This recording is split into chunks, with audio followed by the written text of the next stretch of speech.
लोगों नूं समाजिक ते आर्थिक तौर दे उत्ते तुसीं बराबर ना कीता तां मेरे ही लोग मेरे बनाए हुए संविधान दी धज्जियां उड़ा देणगे। ये बाबा साहब डॉक्टर अंबेडकर की चेतावनी सी। क्या असीं जाणदे कि बाबा साहब डॉक्टर अंबेडकर दे साडे लई की चैलेंज सी? और वो 18 मार्च 1956 नूं जूला दी कानफ्रेंस दे विच लखां लोगों का इकट्ठ होया और बाबा साहब डॉक्टर अंबेडकर उस वेले जिस वेले उन्होंने नाम अनाउंस होया कि डॉक्टर अंबेडकर साहब अपने विचार रखणगे और बाबा साहब डॉक्टर अंबेडकर बच्चों की तरह भुब्बा मार के रोए। स्टेज के उत्ते मंच के उत्ते लखां लोगों की हाजरी दे विच बाबा साहब डॉक्टर अंबेडकर नूं पुछया लोगों ने, पैरोकारां ने कि डॉक्टर अंबेडकर साहब तुसीं क्यों रो रहे हैं, तुहाडा की रोण दा कारण है? तो बाबा साहब डॉक्टर अंबेडकर ने जवाब दिता कि मैनू अपना सुपना जिहड़ा वो जिंदे जी मैनू फेल हुंदा नजर आ रहा। आ क्लर्कां दी भीड़,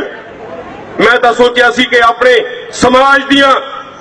बहु बेटियां दे लई, अपने समाज दे भरावां दे लई ये लोग जिहड़े आ, ये बाबू लोग जिहड़े आ उन्हां नूं तैयार करनगे, उन्हां नूं दिमागी तौर ते तैयार करके और वो इस देश दे विच एक लेबर पार्टी नूं जन्म देणगे और इस देश की सत्ता दे उत्ते जाणगे। बाबा साहब डॉक्टर अंबेडकर बच्चों की तरह रोए, भुब्बा मार के रोए। फिर बाबा साहब डॉक्टर अंबेडकर ने नाल ये गल कही कि मैं अपने पैरोकारां नूं ये गल कहना चाहना कि जे तुसीं कुछ होर ना कर सके तां घट तो घट इन्ना जरूर करना, जिहड़े कालबे नूं मैं बड़ी मुश्किल दे नाल हनेरे युग दे विचों कढ के लैके आया इत्थे तक, जे तुसीं इहनूं मंजिल ते नहीं लिजा सकदे, उन्होंने अपने पैरोकारां नूं कहा तां घट्टो घट इस कारवां नूं इत्थों पिछे ना जाण दिओ, क्योंकि हजारां साल लगे इस कारवाई नूं हनेरे खूह दे विचों कढण दे लई। बाबा साहब डॉक्टर अंबेडकर नूं इस गल दी चिंता सी, क्योंकि जदों बाबा साहब डॉक्टर अंबेडकर दे तीसरे बच्चे दी मौत हुई तां बाबा साहब डॉक्टर अंबेडकर दे कोल बच्चे दी लाश दे उत्ते कफन देण लई पैसे नहीं सन और बाबा साहब डॉक्टर अंबेडकर दी पत्नी ने रामाबाई ने जेड़ी उन्हें अपने तन दे उत्ते साड़ी पहनी हुई सी, ओदा तीसरा हिस्सा पाड़ के अपनी पहनी हुई साड़ी दा अपने बच्चे दे लाश दे उत्ते कफन दिता सी। असीं की समझे कि जेड़ियां तकदीरां एवें बदलदियां आ? जिस बाबा साहब डॉक्टर अंबेडकर दे 5 बच्चों विचों 4 बच्चे भुख दे कारण मर गए, दवाई दे दुख तो मर गए। 1935 दे विच बाबा साहब डॉक्टर अंबेडकर दी पत्नी दवाई दे दुख तो मर गई और जदों बाबा साहब डॉक्टर अंबेडकर की पत्नी दवाई के दुख तो मरी तो बाबा साहब डॉक्टर अंबेडकर 1 हफ्ता कमरे के अंदर बंद होके कुंडा ला के 1 हफ्ता दिन रात लगातार रोंदे रहे। बाबा साहब डॉक्टर अंबेडकर नूं 7 दिनों बाद जदों मिन्नतां तरले करके उन्होंने को कुंडा कलवाया तो बाबा साहब डॉक्टर अंबेडकर नूं उन्होंने पैरोकारां ने पूछा, बाबा साहब क्यों निराश है, नहीं की कारण है? तो बाबा साहब अंबेडकर ने भुब्बा मार के कहा कि मैं अपनी पत्नी का कातल है। उन्होंने पूछा क्यों, वो तो बीमारी ना मरे आ? तो बाबा साहब डॉक्टर अंबेडकर ने कहा कि उस औरत ने मैनू कदे जिंदगी शिकायत नहीं की कि बच्चे लिए दवाई चाहिए, घर में आटा नहीं है, घर दे विच दुध नहीं है, घर दे विच पत्ती नहीं है। मैनू जिंदगी कदे इस औरत ने मैनू बीमार है दवाई चाहिए अपने लिए। मैनू एक बाबा साहब डॉक्टर अंबेडकर के समकाली ने दसिया कि जदों बाबा साहब अंबेडकर बारट ला करके आए इंग्लैंड तो लंडन तो, वो कहते असी बॉम्बे के एयरपोर्ट तो डॉक्टर अंबेडकर साहब नूं असी रिसीव किया और बाबा साहब डॉक्टर अंबेडकर ने लंबा गौन पाया होया सी, जिहड़े ब्रेस्टर पहनते हैं, सिर दे उत्ते हैट लिया होया सी। इहनूं यार पासे करो बड़ा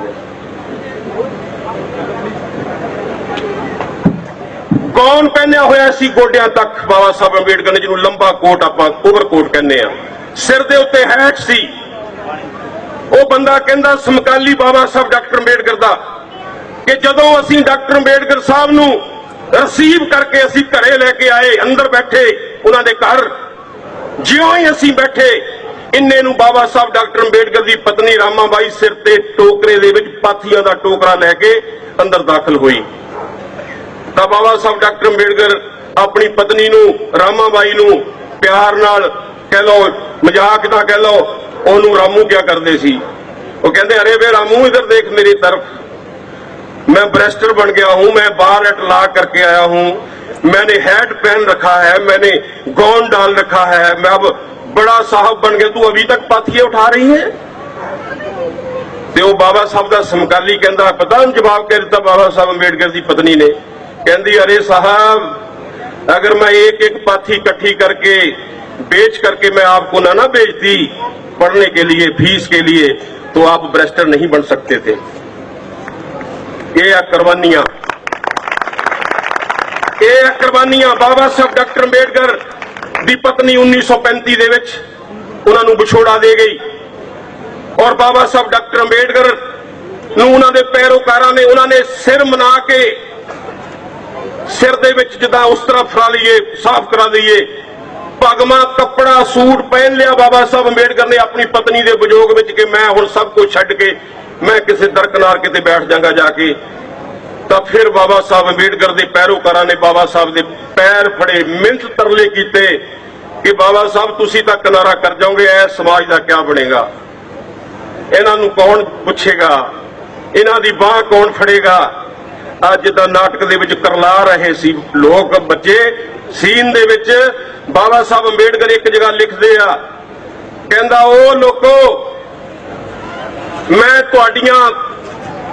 ਚੀਕਾਂ, ਤੁਹਾਡੀਆਂ ਪੁਕਾਰਾਂ, ਤੁਹਾਡੀਆਂ ਦਰਦਨਾਕ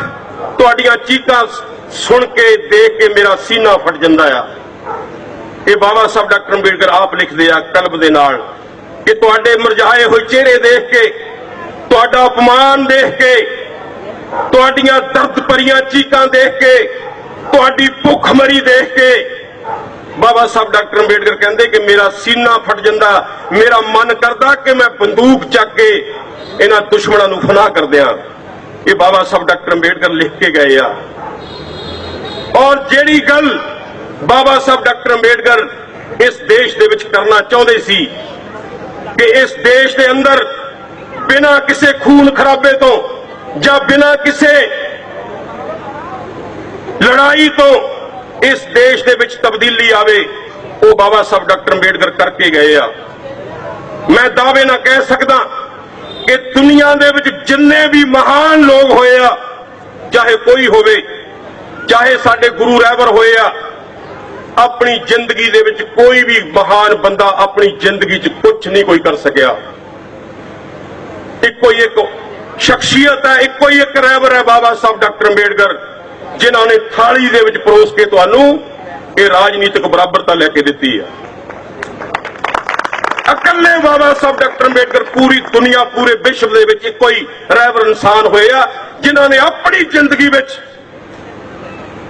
ਇੱਕ ਥਾਲ ਦੇ ਵਿੱਚ ਜਿੱਦਾਂ ਪਰੋਸ ਕੇ ਖਾਣਾ ਦੇਈਦਾ ਆ, ਇਸ ਤਰ੍ਹਾਂ ਉਹਨਾਂ ਨੇ ਸਾਨੂੰ ਇਹ ਹੱਕ ਜਿਹੜੇ ਆ ਪਰੋਸ ਕੇ ਲੈ ਕੇ ਦਿੱਤੇ। ਇਹ ਬਾਬਾ ਸਾਹਿਬ ਡਾਕਟਰ ਅੰਬੇਡਕਰ ਦੇ ਹਿੱਸੇ ਆਇਆ, ਕਿਸੇ ਹੋਰ ਦੇ ਹਿੱਸੇ ਨਹੀਂ ਆਇਆ। ਇੱਕ ਜ਼ਿਕਰ ਮੈਂ ਹੋਰ ਕਰਨਾ ਚਾਹਨਾ, ਬਾਬੂ ਮੰਗੂ ਰਾਮ ਮੁੱਗੋਵਾਲੀਆ ਜੀ, ਜਿਨ੍ਹਾਂ ਨੇ ਆਦ ਧਰਮ ਮੰਡਲ ਦੀ ਲਹਿਰ ਚਲਾਈ 1926 ਦੇ ਵਿੱਚ। ਔਰ ਮੈਂ ਇਹ ਵੀ ਸਮਝ ਜਾਣਦਾ ਕਿ ਅਗਰ ਬਾਬੂ ਮੰਗੂ ਰਾਮ ਪੰਜਾਬ ਦੇ ਵਿੱਚ ਆਦ ਧਰਮ ਮੰਡਲ ਦੀ ਲਹਿਰ ਨਾ ਚਲਾਉਂਦੇ ਤਾਂ ਬਾਬਾ ਸਾਹਿਬ ਡਾਕਟਰ ਅੰਬੇਡਕਰ ਸ਼ਾਇਦ ਹੀ ਨੈਸ਼ਨਲ ਆਗੂ ਨਹੀਂ ਸੀ ਬਣ ਸਕਦੇ। ਇਹ ਮੇਰੀ ਪੜ੍ਹਾਈ ਕਹਿੰਦੀ, ਮੇਰੀ ਸਮਝ ਕਹਿੰਦੀ, ਤੁਹਾਡੀ ਸਮਝ ਕਿੱਥੇ ਖੜੀ ਮੈਂ ਨਹੀਂ ਕਹਿ ਸਕਦਾ। ਅਗਰ ਬਾਬੂ ਮੰਗੂ ਰਾਮ ਦੀ ਜਿਹੜੀ ਉਹ ਲਹਿਰ ਸੀ ਆਦ ਧਰਮ ਮੰਡਲ ਦੀ,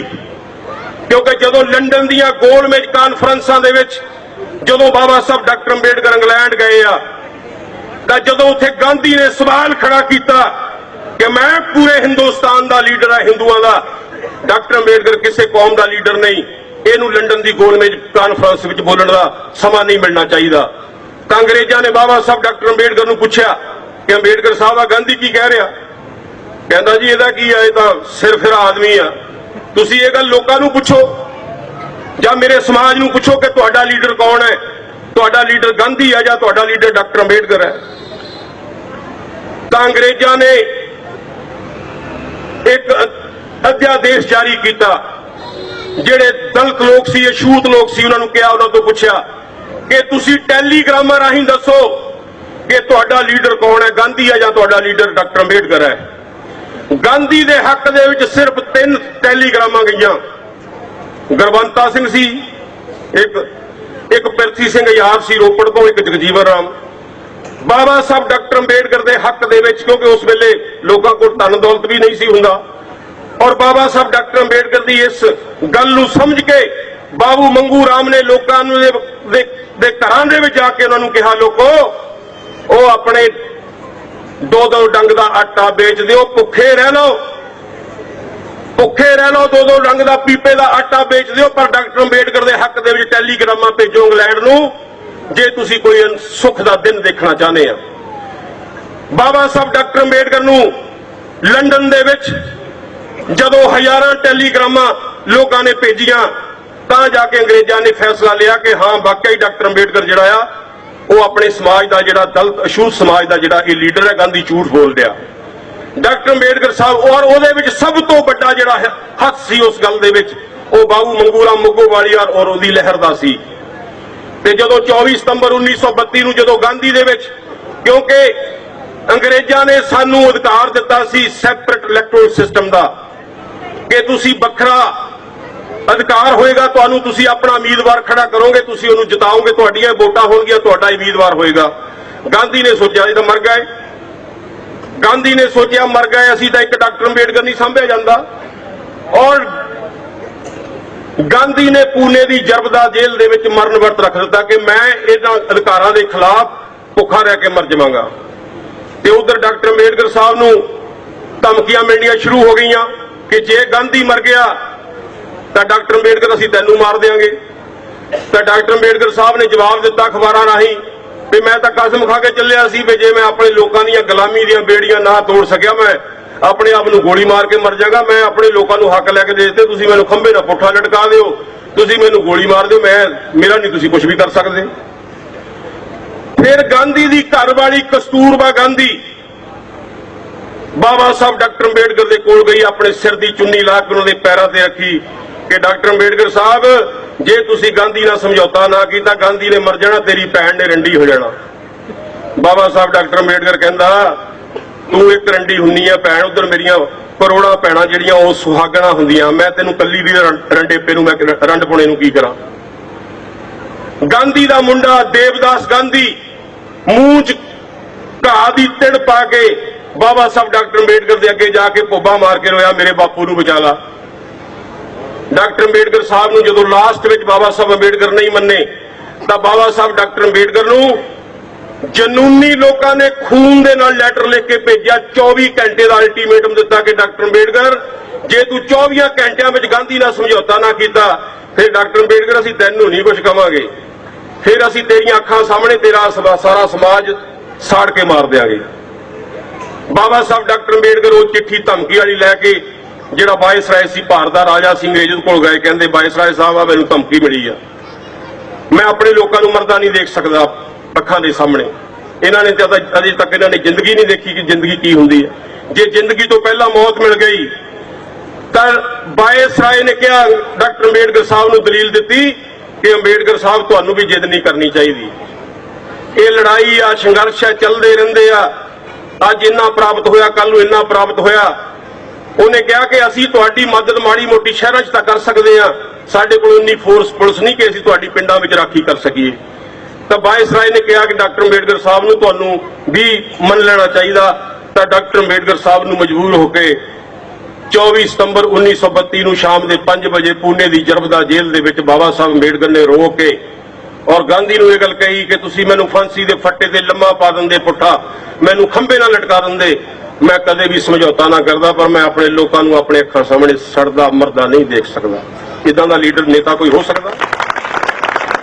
ਲੱਖਾਂ ਲੋਕ ਮਰਵਾ ਦਿੰਦੇ ਆ, ਲੱਖਾਂ ਲੋਕ ਮਰਵਾ ਦਿੰਦੇ ਆ। ਅੱਜ ਜਦੋਂ ਸਨ 47 ਦੇ ਵਿੱਚ ਪਾਕਿਸਤਾਨ ਬਣਿਆ ਰੌਲੇ ਪਏ ਆ, 10 ਲੱਖ ਲੋਕ ਮਰੇ ਅਦਲਾ ਬਦਲੀ ਦੇ ਵਿੱਚ, ਅਦਲਾ ਬਦਲੀ ਦੇ ਵਿੱਚ 10 ਲੱਖ ਲੋਕ ਮਰੇ 1947 ਦੇ ਰੌਲਿਆਂ ਦੇ ਵਿੱਚ। ਬਾਬਾ ਸਾਹਿਬ ਡਾਕਟਰ ਅੰਬੇਡਕਰ ਨੇ ਆਲ ਇੰਡੀਆ ਰੇਡੀਓ ਤੋਂ ਬੋਲਦਿਆਂ ਆਪਣੀ ਸਪੀਚ ਦਿੱਤੀ, ਗੱਲ ਕਹੀ ਕਿ ਉਹ ਗੁੰਡਿਓ ਜੇ ਕਿਸੇ ਨੇ ਮੇਰਾ ਇੱਕ ਵੀ ਬੰਦਾ ਮਾਰਿਆ ਤਾਂ ਮੈਂ ਇੱਕ ਦੇ ਬਦਲੇ 14 ਮਾਰਾਂਗਾ। ਔਰ ਕਿਸੇ ਦਾ ਬਾਲ ਨਹੀਂ ਵਿੰਗਾ ਹੋਇਆ ਸਨ 47 ਵਿੱਚ ਰੌਲਿਆਂ ਦੇ ਵਿੱਚ। ਔਰ ਬਾਬਾ ਸਾਹਿਬ ਡਾਕਟਰ ਅੰਬੇਡਕਰ ਜਿਹੜੇ ਲੋਕ ਸਾਡੇ ਪਾਕਿਸਤਾਨ ਦੇ ਵਿੱਚ ਰਹਿ ਗਏ ਸੀ ਕਿਉਂਕਿ ਉਹ ਚਾਹੁੰਦੇ ਸੀ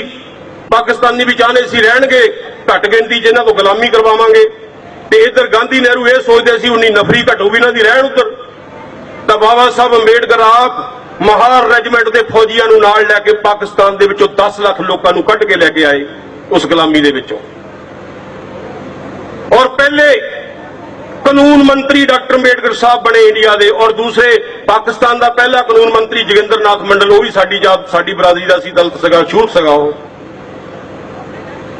ਬਾਬਾ ਸਾਹਿਬ ਡਾਕਟਰ ਅੰਬੇਡਕਰ,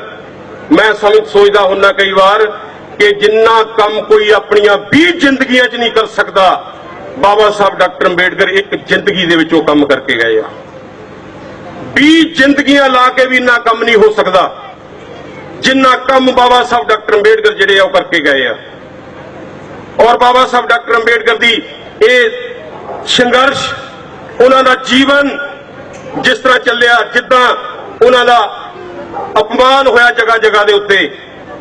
ਤੇ ਅਪਮਾਨ ਜੇ ਬਾਬਾ ਸਾਹਿਬ ਡਾਕਟਰ ਅੰਬੇਡਕਰ ਆਪਣੇ ਸਨਮਾਨ ਦੇ ਵਿੱਚ ਪੈ ਜਾਂਦੇ ਕਿ ਮੈਨੂੰ ਸਨਮਾਨ ਚਾਹੀਦਾ ਆ, ਤੇ ਸਾਨੂੰ ਲੋਕਾਂ ਨੂੰ ਕਦੇ ਵੀ ਸਨਮਾਨ ਨਾ ਮਿਲਦਾ। ਪੈਰ ਪੈਰ ਦੇ ਉੱਤੇ ਬਾਬਾ ਸਾਹਿਬ ਡਾਕਟਰ ਅੰਬੇਡਕਰ ਦਾ ਅਪਮਾਨ ਹੋਇਆ। ਔਰ ਜਦੋਂ 1935 ਦੇ ਵਿੱਚ ਸਮਝੌਤਾ ਹੋਇਆ, ਜਦੋਂ ਪੂਨਾ ਪੈਕਟ ਦੇ ਉੱਪਰ ਦਸਤਖਤ ਹੋਏ, ਔਰ ਬਾਬਾ ਸਾਹਿਬ ਅੰਬੇਡਕਰ ਨੇ ਜਦੋਂ ਦਸਤਖਤ ਕੀਤੇ, ਜਿੱਦਾਂ ਜੱਜ ਫਾਂਸੀ ਦੇ ਕੇ ਕਿਸੇ ਨੂੰ ਆਪਣੀ ਕਲਮ ਤੋੜ ਦਿੰਦਾ ਹੈ ਨਾ, ਤਾਂ ਡਾਕਟਰ ਅੰਬੇਡਕਰ ਸਾਹਿਬ ਨੇ ਪੂਨਾ ਪੈਕਟ ਦੇ ਉੱਤੇ ਦਸਤਖਤ ਕਰਕੇ ਆਪਣੀ ਕਲਮ ਦੀ, ਆਪਣੇ ਪੈਨ ਦੀ ਨਿੱਬ ਤੋੜ ਦਿੱਤੀ ਕਿ ਮੈਂ ਆਪਣੇ ਲੋਕਾਂ ਦੇ ਨਾਲ ਬਹੁਤ ਵੱਡਾ ਧੋਖਾ ਕਰ ਰਿਹਾ ਔਰ ਧੋਖਾ ਹੋ ਰਿਹਾ ਮੇਰੇ ਲੋਕਾਂ ਦੇ ਨਾਲ। ਅਸੀਂ ਕਦੇ ਸਮਝਿਆ, ਅਸੀਂ ਕਦੇ ਜਾਣਿਆ ਧੋਖਾ ਕੀ ਸੀ? ਕਿ ਜਿਹੜਾ ਉਹ ਵੱਖਰਾ ਚੋਣ ਅਧਿਕਾਰ ਸੀ ਸਾਨੂੰ ਦਿੱਤਾ ਸੀ ਅੰਗਰੇਜ਼ਾਂ ਨੇ, ਤਾਂ ਉਹ ਅਧਿਕਾਰ ਗਾਂਧੀ ਨੇ ਮਰਨ ਵਰਤ ਰੱਖ ਕੇ ਖੋਲਿਆ। ਰਿਜ਼ਰਵ ਸੀਟ ਦੇਤੀ, ਰਿਜ਼ਰਵ ਵੋਟ ਖੋਲੀ ਸਾਡੇ ਕੋਲੋਂ। ਰਿਜ਼ਰਵ ਸੀਟ ਕੀ, ਜਿੰਨੇ ਰਿਜ਼ਰਵ ਤੋਂ ਚੁਣ ਕੇ ਐਮਐਲਏ ਐਮਪੀ ਜਾਂਦੇ ਆ। ਔਰ ਜਿਸ ਸਮਾਜ ਦੇ ਸ਼ਡਿਊਲ ਕਾਸਟ ਸਮਾਜ ਦੀ ਜੇ ਆਪਾਂ ਗੱਲ ਕਰੀਏ, ਉਹਨਾਂ ਦੇ 130 ਐਮਪੀ ਚੁਣ ਕੇ ਜਾਂਦੇ ਆ ਪਾਰਲੀਮੈਂਟ ਵਿੱਚ। ਜੇ 55 ਮੈਂਬਰ ਪਾਰਲੀਮੈਂਟ ਇੱਕ ਰੈਜੂਲੇਸ਼ਨ ਕਰਕੇ ਲੋਕ ਸਭਾ ਦੇ ਸਪੀਕਰ ਦੀ ਮੇਜ਼ ਤੇ ਰੱਖ ਦੇਣ, ਤਾਂ ਪਾਰਲੀਮੈਂਟ ਦੀ ਕਾਰਵਾਈ ਠੱਪ ਹੋ ਕੇ ਉਹਦੀ ਗੱਲ ਸੁਣਨੀ ਪੈਂਦੀ ਆ, ਉਸ ਰੈਜੂਲੇਸ਼ਨ ਦੇ ਉੱਤੇ ਚਰਚਾ ਕਰਵਾਉਣੀ ਪੈਂਦੀ ਆ। ਚਾਹੀਦੇ 55 ਆ ਤੇ ਹੈਗੇ 130 ਆ। ਜਿਸ